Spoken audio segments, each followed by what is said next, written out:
तो hello guys, कैसे हैं आप लोग। उम्मीद है आप लोग अच्छे होंगे, मस्त होंगे, स्वस्थ होंगे। तो हमारा एक्सरसाइज 6.1 तक कंप्लीट हो चुका था। अब हम एक्सरसाइज 6.2 करेंगे, ठीक है। तो चलिए देखते हैं क्या क्वेश्चन है। क्वेश्चन क्या है हमारा, दिए गए एबेकस की सहायता से दशमलव बनाकर सारणी को पूरा कीजिए। यहाँ पे ये दिया हुआ, ठीक है। इसमें हमको देखना है कि दशमलव बना के सारणी पूरा करना है। यहाँ पे हमको सारणी डालना है यहाँ पे, ठीक है। देखते हैं, इसी को समझ लेते हैं। इसमें देखिए 1 2 3 लाइन जो है पूरा पूरा है। ये हर एक घर जो है 10-10 का है। ये 10, ये 10, ये 10 और ये भी 10 है, ठीक है। तो इसमें क्या है, इसमें भी 10, सारे में 10-10 है, ठीक है। और इसमें मैं मार्क करना भूल गई हूँ। इसमें जो है यहाँ से लेकर यहाँ तक सब में मार्क किया हुआ है, ठीक है। और इसमें भी यहाँ से लेकर यहाँ तक सब में मार्क किया हुआ है। और बचा इसमें, अच्छा ये नहीं है, ये तो ठीक है। अरे ये वाला जो है ना, 1 2 3 4 5 घर तक जो है, 5 घर तक मार्क किया हुआ है। मैं सिर्फ इतना ही कर रही हूँ, ये नहीं है। इसमें पूरा 100 घर मार्क किया हुआ है। इसमें भी पूरे 100 घर मार्क किया हुआ है। और बचा ये, इसमें जो है 2 3 4 और 5 घर मार्क किया हुआ है, ठीक है। सॉरी 6 घर मार्क किया हुआ है। अब देखते हैं कि दशमलव कैसे बनाते हैं। दशमलव कैसे बनाएंगे, यहाँ पर है इकाई, दशांश, शतांश और अंक। इसमें इकाई कौन है, इकाई जो है 1 3 5 9 0 1 0 6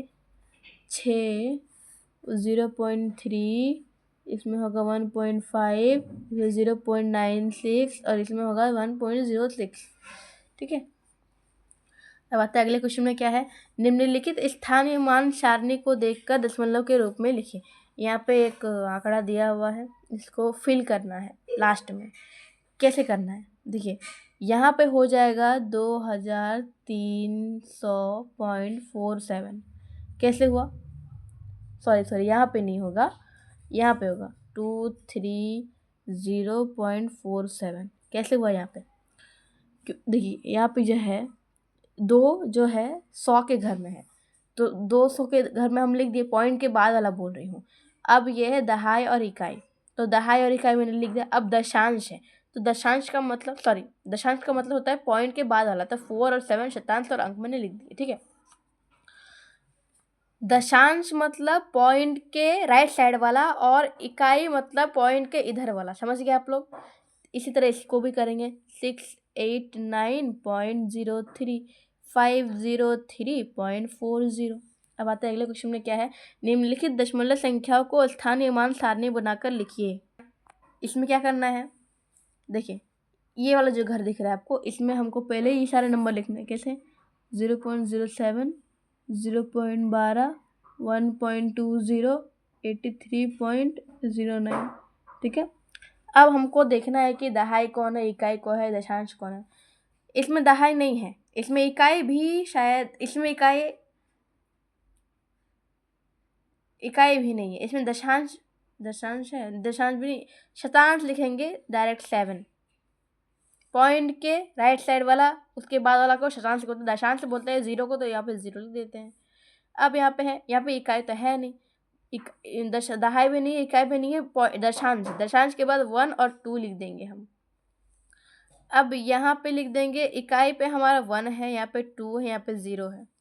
यहाँ पे क्या है, यहाँ पे दहाई है 8 है, यहाँ पे 3 है, यहाँ पे 8 3 और यहाँ पे 0 और यहाँ पे 9 हो जाएगा। समझ गए आप लोग।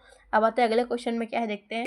हमें यहाँ पर भिन्न का जोड़ निकालना है। कैसे निकालते हैं हम लोग, देखते हैं।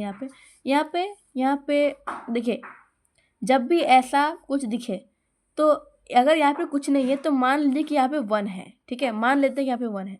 अगर हम इन सब का एलसीएम लेंगे, 1 10 और 100 का, तो कितना आएगा, 100 आएगा। आप एलसीएम लेके देख लेना, 100 ही आएगा, ठीक है। अब 1 का जो पहाड़ा होता है, 1 का टेबल में 100 तो 100 बार में आता है, तो यहाँ पे 100 × 5 कर देंगे, प्लस है तो प्लस लिख देंगे। 10 का टेबल में 100 कितना बार में आता है, 10 बार में, तो यहाँ पे 10 × 2 कर देंगे, प्लस है यहाँ पे 100 कितना बार में आता है, 100 1 बार में, तो 1 × 5 हो गया, मतलब 7 हो गया। अब 5 से 100 गुना हो तो ऑलरेडी 500 हो जाएगा। अब 10 से 2 मल्टीप्लाई होगा तो 20 हो जाएगा, प्लस 1 × 7 करेंगे तो 7 हो जाएगा। अब 100 लिख देंगे नीचे, ठीक है। अब आता है यहाँ पे नीचे क्या होगा, अब इसको ऐड कर देंगे तो क्या हो जाएगा, 527/100 हमारा होगा।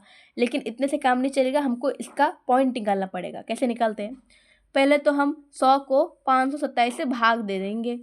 आप भाग दोगे तो बचेगा 5.27। हम यहाँ पे साइड में भाग दे के बताते हैं। यहाँ पे 100 हो गया और यहाँ पे 527 हो गया, ठीक है। 100 है तो 100 को 5 बार में 500 हो जाएगा, भाग देने तो आता ही होगा। अब 27 है, पॉइंट लगा दो, 0 लगा दो, 2 हो जाएगा।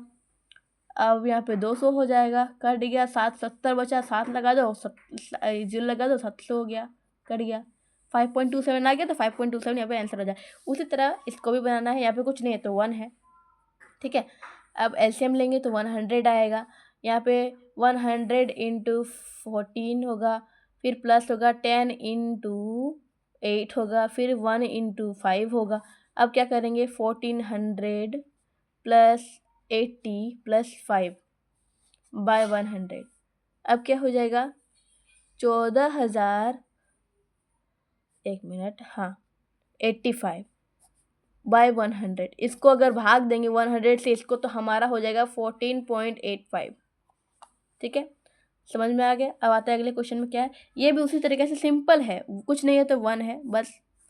100 हो जाएगा, 1 और 100 को अगर एलसीएम लेंगे तो 100 हो जाएगा। 1 से 100 करेंगे तो 100 × 32 + 1 × 9 बराबर 3200 + 9/100 = 3209 हो जाएगा, और यहाँ पे 100 हो जाएगा।